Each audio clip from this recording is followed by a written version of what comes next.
नमस्कार, आर्य न्यूज देख रहे हैं आप। मैं हूं आपके साथ पल्लवी सिंह। रुक करेंगे इस वक्त की बड़ी खबरों की ओर। उत्तर प्रदेश के मुख्यमंत्री योगी आदित्यनाथ आज बॉलीवुड स्टार अक्षय कुमार की फेम फिल्म पृथ्वीराज देखेंगे। कई अन्य मंत्रियों के साथ स्पेशल स्क्रीनिंग इस फिल्म की जाएगी और इस दौरान कई अधिकारी भी मौजूद रहेंगे।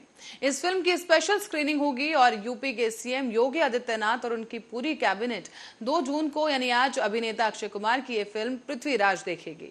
आपको बता दें कि लोक भवन में इसकी स्पेशल स्क्रीनिंग रखी गई है और उसके बाद यूपी में फिल्म को टैक्स फ्री करने की भी तैयारी की जा रही है। बता दें कि अक्षय कुमार की आने वाली फिल्म पृथ्वीराज इस साल की सबसे बहुप्रतीक्षित फिल्मों में से एक है और सम्राट पृथ्वीराज चौहान के जीवन पर आधारित ये फिल्म 3 जून को सिनेमाघरों में रिलीज होने वाली है। हालांकि इस फिल्म के रिलीज से कुछ हफ्ते पहले ही करणी सेना ने फिल्म के शीर्षक का विरोध करना शुरू कर दिया था। वो चाहते थे कि फिल्म का नाम बदलकर सम्राट पृथ्वीराज कर दिया जाए और यशराज स्टूडियो ने करणी सेना की बात मान ली है। साथ ही फिल्म का नाम बदलकर अब सम्राट पृथ्वीराज कर दिया गया है।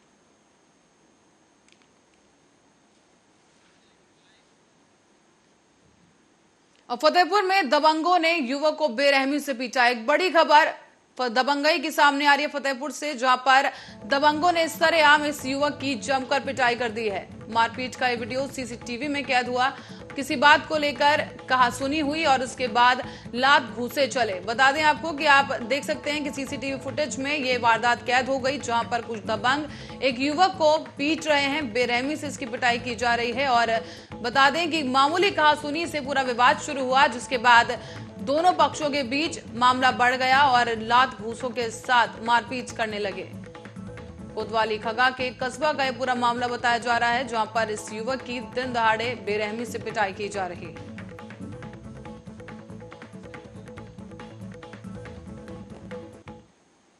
और इस बीच रायबरेली से एक सड़क हादसे का मामला सामने आया है, जहां पर अमेठी जिला का रहने वाला संदीप अपनी बुआ के घर गया था और घर में रखी हुई कार्यक्रम के दौरान एक डीजे आना था, लेकिन डीजे आने में देर हुई तो संदीप अपनी बुआ के बेटे के साथ निकल पड़ा।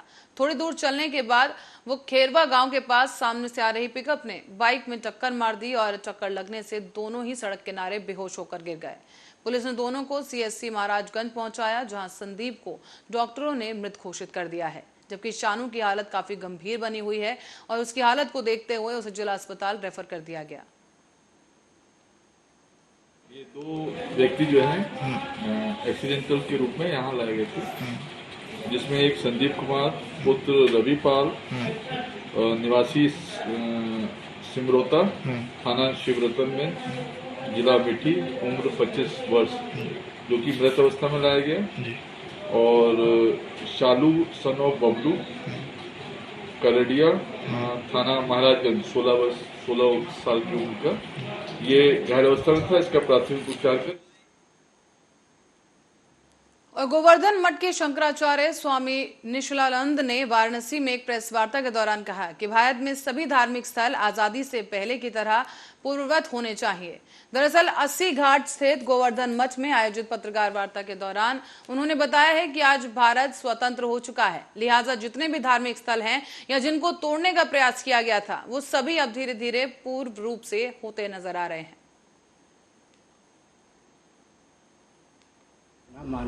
मानवताशील और स्नेह का परिचय देकर हमारे साथ मिलकर चले, रहीम और रसखान की शैली में अपने जीवन को ढालने का प्रयास करें। मोहम्मद साहब के पूर्वज कौन थे, ईसा मसीह के पूर्वज कौन थे, डंके की चोट से यह तथ्य सिद्ध है कि सबके पूर्वज सनातनी वैदिक आर्य हिंदू थे।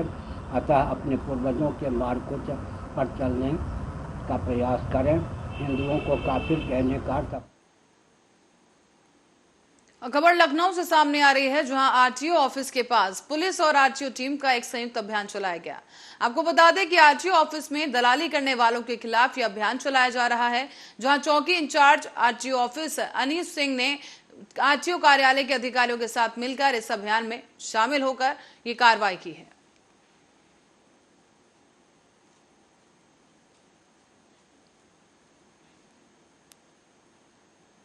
बढ़ते अगली खबर की ओर। जून महीने में 2021 साल में जब लाइफ पैथोलॉजी से एक डॉक्टर से लगभग 4.5 लाख की लूट की गई और इस घटना में कुछ मोटरसाइकिल सवार बदमाशों ने इस घटना को अंजाम दिया। हालांकि पुलिस ने इस घटना में शामिल सभी आरोपियों को जेल भेज दिया था, लेकिन एक आरोपी लगभग 1 साल से फरार चल रहा था। इसके ऊपर पुलिस ने 25,000 रुपए का इनाम भी घोषित किया था और कैंट पुलिस ने मुखबिर की सूचना पर लगभग 1 साल बाद इस 25,000 के वांछित अपराधी को गिरफ्तार कर लिया है। इसके पास से लूट के 2,270 रुपए भी बरामद हुए और आपको बता दें कि पुलिस ने आरोपी को गिरफ्तार कर अब जेल भेज दिया है। गोरखपुर जनपद में अपराधी एवं अपराधियों के क्राइम को कंट्रोल के लेके एसएसपी महोदय के निर्देशन में आज एक 25,000 लूट के इनामी कन्हैया मदेशिया को कैंट पुलिस ने गिरफ्तार किया है। कन्हैया मदेशिया उस लूट में सम्मिलित था जो 4.5 लाख की लूट लाइफ पैथोलॉजी, ये जून कोविड के टाइम जून 2021 में हुई थी। इन्होंने 3 बार लूट का प्रयास 6 तारीख, 6 जून, 7 जून, 10 जून को लूट के प्रयास किए, लेकिन असफल रहे। लेकिन 11 जून को इन्होंने 4.5 लाख रुपए की लूट की एवं उसके बाद से इसके बाकी साथी गिरफ्तार हो गए थे, लेकिन कन्हैया मदेशिया वांछित था। 25,000 का इनामी है और कैंट पुलिस ने आज सफलता प्राप्त की है इसके लिए। और हरदोई के डीएम अविनाश कुमार के निर्देश पर सदर एसडीएम दीक्षा जैन ने किछौना गौसगंज रोड स्थित एक अल्ट्रासाउंड सेंटर पर छापा मारा है। स्वास्थ्य विभाग और पुलिस अधिकारियों की मौजूदगी में यहां पर निरीक्षण किया गया। साथ ही निरीक्षण के दौरान तमाम खामियां पाई गई हैं। इसी को देखते हुए एसडीएम ने अपनी मौजूदगी में अल्ट्रासाउंड सेंटर को सीज करवा दिया है। साथ ही उन्होंने अल्ट्रासाउंड सेंटर के जरूरी अभिलेख अपने कब्जे में ले लिए। इस दौरान एसडीएम ने बताया है कि रिपोर्ट उच्चाधिकारियों को प्रेषित कर दी जाएगी और इसके बाद विधिवत कार्रवाई की जाएगी। कछौना में हेल्थ सेंटर के नाम से था। माननीय जिलाधिकारी महोदय के आदेश के क्रम में हमारे द्वारा यहाँ पे औचक निरीक्षण किया गया। मेरे द्वारा एमओएसए हिरोरी भी साथ में थी और एसएचओ कछौना भी रहे और यहाँ पर निरीक्षण में पाया गया कि मौके पर ये जो हेल्थ सेंटर है यहाँ पर अल्ट्रासाउंड की कार्रवाई जो की जा रही थी, यहाँ पे कोई भी डॉक्टर मौके पर मौजूद नहीं मिला और मात्र एक व्यक्ति जो अपने आप को बता रहा था कि मैं इसी सैलरी पर काम करता हूँ, वो ही यहाँ पर काम कर रहा था।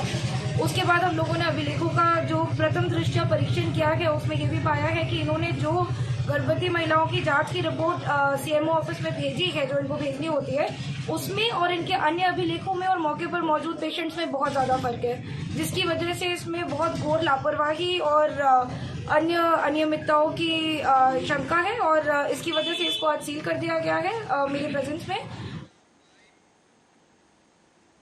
और रुक करेंगे एक बड़ी खबर की ओर। एटा से ये बड़ी खबर सामने आ रही है, जिसके चलते सपा के 2 कद्दावर नेताओं की मुश्किलें बढ़ गई हैं। यहाँ आपको बता दें कि एटा जनपद में समाजवादी पार्टी के कद्दावर नेता पूर्व विधायक रामेश्वर सिंह यादव और समाजवादी पार्टी के पूर्व जिला पंचायत अध्यक्ष जोगेंद्र सिंह यादव की मुश्किलें बढ़ गई हैं, क्योंकि एटा पुलिस ने कई थानों की फोर्स के साथ जोगेंद्र सिंह यादव और उनके बड़े भाई रामेश्वर सिंह यादव के प्रेमनगर स्थित आवास पर 182 की कार्रवाई करते हुए नोटिस चस्पा कर दिया है। थाना कोतवाली नगर के प्रेमनगर स्थित आवास का मामला बताया जा रहा है।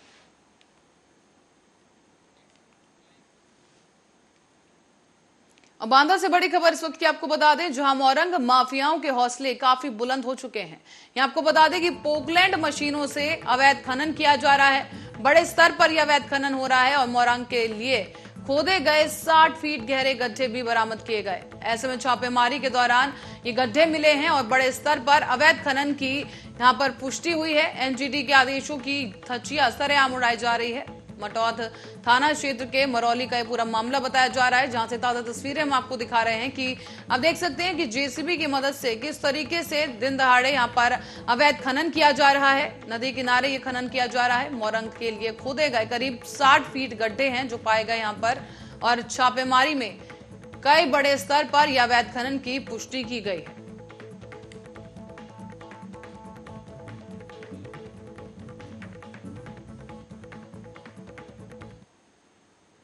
और मोदी सरकार के 8 साल पूरे होने पर शाहजहांपुर पहुंचे यूपी के वित्त मंत्री सुरेश खन्ना, जहां उन्होंने आपको बता दें कि मंत्री ने इन 8 सालों में केंद्र सरकार द्वारा जनता के लिए चलाई जा रही तमाम सरकारी योजनाओं को गिनवाया। वित्त मंत्री ने केंद्र सरकार की 2 महत्वपूर्ण योजनाओं को गिनवाते हुए कहा कि केंद्र सरकार द्वारा प्रधानमंत्री आवास योजना और पीएम किसान सम्मान निधि ये 2 सबसे महत्वपूर्ण योजनाएं हैं, क्योंकि इन योजनाओं से सीधे सीधे किसानों और गरीबों तक मदद पहुंचती है।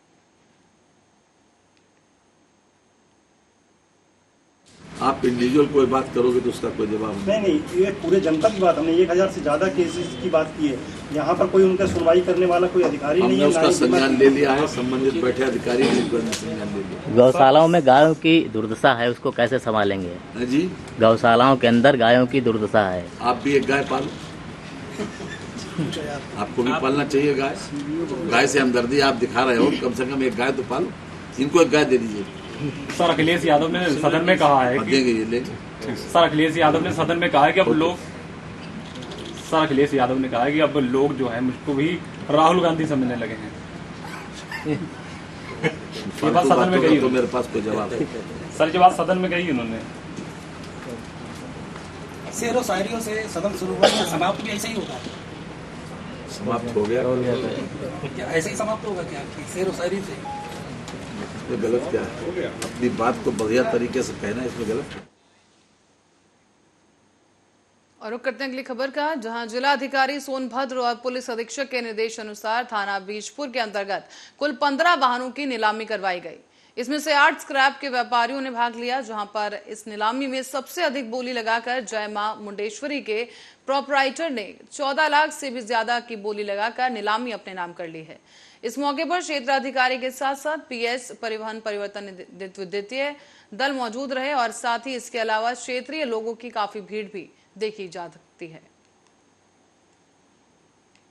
आज यहाँ बीजपुर थाना प्रांगण में नीलामी की प्रक्रिया चलाई गई थी, जिसमें बीजपुर थाने में दाखिल कुल 14 दोपहिया वाहन और 1 4 पहिया वाहन, इस तरह से कुल 15 वाहनों की नीलामी की प्रोसेस की गई, जिसमें क्षेत्र के तमाम फर्म के मालिकान और लोगों ने इसमें पार्टिसिपेट किया। कुल यहाँ पर 8 पार्टीज ने बोली लगाई थी, जिसमें जय मां मुंडेश्वरी स्क्रैप की तरफ से सोनू ने सबसे ऊंची बोली 1,42,000 रुपये की बोली लगाकर इस नीलामी में उपलब्धि हासिल की है। ये नीलामी इनके नाम गाड़ियाँ की जाती हैं और इन सब गाड़ियों का जो अभियान चल रहा है शासन के निर्देश पर, उसमें आज 1,42,000 का नीलामी की कार्रवाई। अब बढ़ते हैं गोरखपुर की ओर, जहां से एक मामला सामने आया है। यहां पर रात के समय कैंट थाना क्षेत्र के सिटी मॉल के नजदीक 5 राउंड फायरिंग से दहशत मच गई। तो वहीं शराब के नशे में धुत सेना के जवान ने मामूली कहासुनी के बाद गुस्से में जवान ने ही 5 राउंड फायरिंग कर दी है। हालांकि पुलिस ने इस आरोपी को महज कुछ ही घंटों के भीतर गिरफ्तार कर जेल की सलाखों के पीछे पहुंचा दिया है। आपको बता दें कि पुलिस ने उसके पास से 32 बोर का लाइसेंसी रिवॉल्वर और 24 जिंदा कारतूस बरामद कर लिए हैं। अपराधियों पर अंकुश लगाने के लिए एसएसपी महोदय के निर्देशन में कड़ी कार्रवाई की जा रही है। कल रात को सूचना मिली कि एक फौजी ने अपनी लाइसेंसी रिवॉल्वर से 5 राउंड फायर किए हैं 10 पार्क स्ट्रीट होटल जटेपुर चौकी क्षेत्र में। सूचना मिलने पर शहर क्षेत्र के सभी थानों को फटाफट कार्रवाई करने के निर्देश दिए, जिसके अंदर एक व्यक्ति अंश सिंह, ये निवासी है भलूनी देवरिया का, इसको गिरफ्तार किया गया।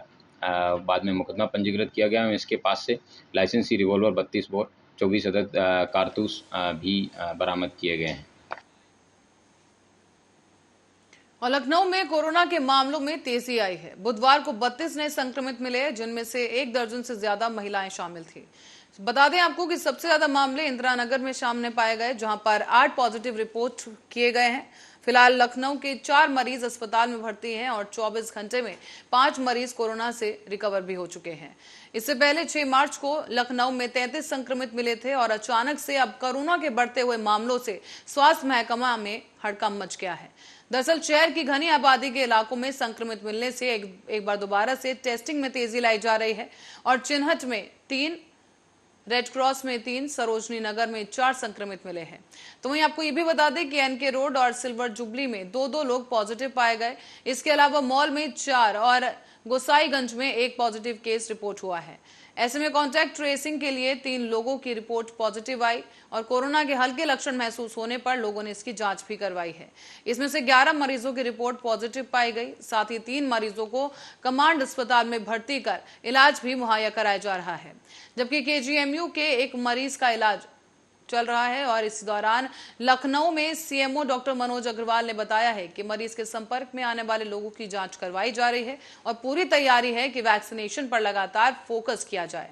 इसी दौरान केस बढ़े हैं, लेकिन टेस्टिंग भी बढ़ा दी गई है और अब अस्पतालों को भी अलर्ट भेजा जा चुका है। साथ ही आपको यह भी बता दें कि इस दौरान बुधवार को आई रिपोर्ट के दौरान उत्तर प्रदेश में 128 नए कोरोना पॉजिटिव केसेस रिपोर्ट किए गए। इस दौरान 146 लोग रिकवर भी हुए हैं और एक दिन में कुल 97,054 सैंपल की जांच की गई। तो वहीं 3,44,280 लोगों को वैक्सीन लगाई जा चुकी है।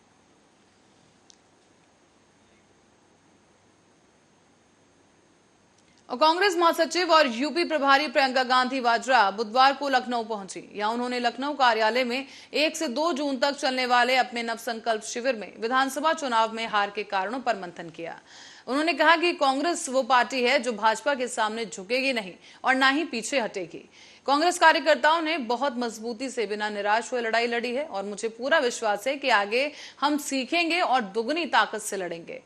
यही हमारा संकल्प है। और यूपी विधानसभा चुनाव परिणाम के बाद पहली बार लखनऊ पहुंची प्रियंका गांधी ने कहा है कि जितना काम हमने किया, जितनी मेहनत हमने की, उससे 100 गुना ज्यादा करना पड़ेगा। हम कांग्रेस के लोग हैं और हम देश की परिस्थितियों को समझते हैं। हमें दोगुनी मेहनत से अपनी बातों को जनता के बीच ले जाना होगा।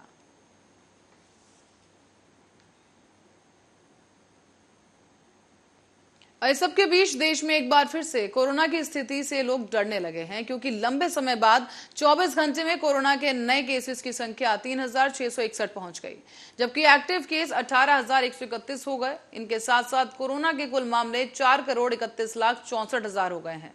कोरोना से पिछले 24 घंटे में 5 लोगों की मौत हुई, जिसके साथ मौत के कुल आंकड़े 5,24,641 हो गए हैं।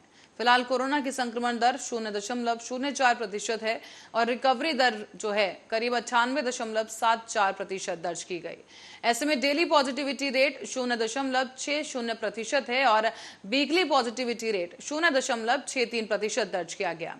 राज्य के स्वास्थ्य विभाग के अनुसार महाराष्ट्र में कोरोना के 1,081 नए केसेस सामने आए, जो कि 24 फरवरी के बाद से सबसे ज्यादा है। अच्छी खबर यह भी है कि एक भी मौत नहीं हुई और अब कोरोना के कुल मामले 7,88,08,166 हो गए हैं, जबकि एक्टिव केस 4,062 बताए जा रहे हैं। 524 कोरोना जो मरीज हैं वो ठीक होकर अपने घर भी लौटे। इस बीच महाराष्ट्र में 25,416 टेस्ट किए गए। मुंबई में 739 ताजा केस दर्ज किए गए हैं। साथ ही आपको बता दें कि महाराष्ट्र ने 24 फरवरी को 1,124 कोरोना के मामले दर्ज किए थे।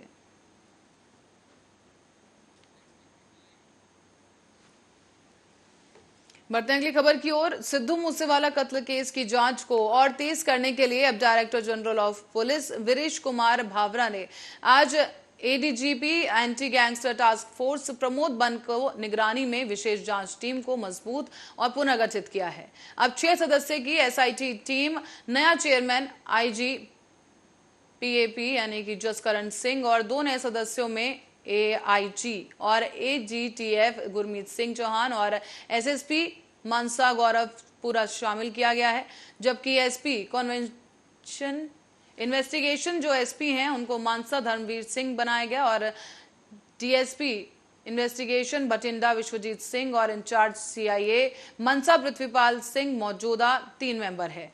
अपने नए आदेश में डीजीपी ने कहा है कि एसआईटी रोजमर्रा के आधार पर जांच करेगी और इस घृणित अपराध के दोषियों को गिरफ्तार करी जाएगी और जांच पूरी होने पर सीआरपीसी की धारा 173 के तहत पुलिस रिपोर्ट के आधार पर क्षेत्र के समर्थ कोर्ट में उन्हें पेश किया जाएगा।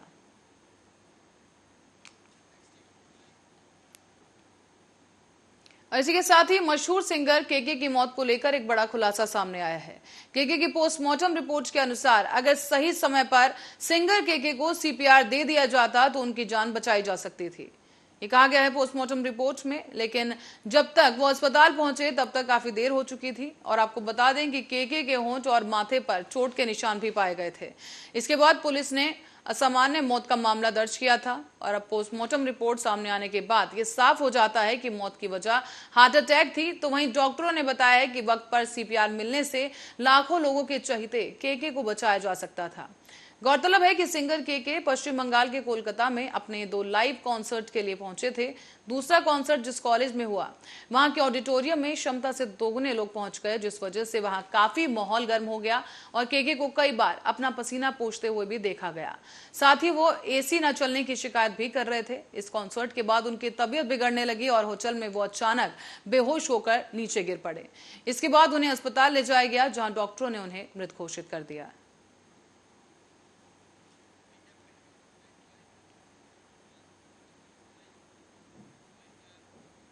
और इसी खबर के साथ ही बुलेटिन में फिलहाल के लिए इतना ही। आप बने रहे हमारे साथ, देखते रहे आर्य न्यूज।